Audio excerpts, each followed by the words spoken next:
ઉપલેટા નગરપાલિકા દ્વારા 77માં પ્રજાસત્તાક દિવસની ઉત્સાહભેર ઉજવણી કરવામાં આવી હતી। પાલિકા પ્રમુખ વર્ષાબેન ગજરાએ ધ્વજવંદન કરી ત્રિરંગાને સલામી આપી હતી। આ પ્રસંગે સાંસ્કૃતિક કાર્યક્રમો અને માર્ચ પરેડ યોજવામાં આવ્યા હતા। વિશેષમાં શહેરનું નામ રોશન કરનાર 3 મહાનુભાવો અને 20 વર્ષથી કાર્યરત ગ્રાહક સુરક્ષા મંડળનું સન્માન કરવામાં આવ્યું હતું। પૂર્વ પ્રમુખોની કામગીરીને બિરદાવ્યા બાદ અંતમાં સૌએ સ્વચ્છતાના શપથ લીધા હતા।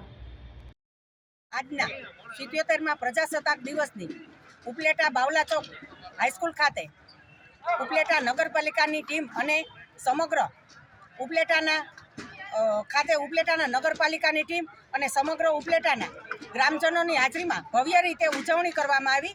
આ પ્રસંગે વિવિધ શાળાઓ દ્વારા કૃતિઓ રજૂ કરી આ તકે ઉપલેટા હોમગાર્ડ યુનિટમાંથી વ્યાસભાઈનું અને સંજયભાઈ બારૈયાનું પણ વિશેષ સ્વાગત કરવામાં આવ્યું, સન્માન કર્યું।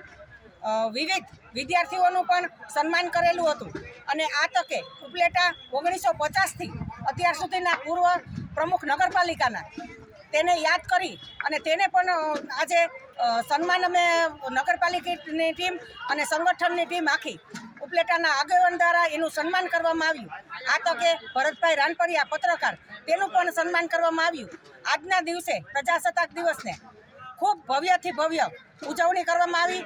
બધા જ આગેવાનો હતા, 18 વર્ણનું બધા જ વર્ણના બધા આગેવાનો હતા અને ખૂબ જ ભવ્યથી ભવ્ય આજનો દિવસ ઉજવવામાં આવ્યો। જય ભારત।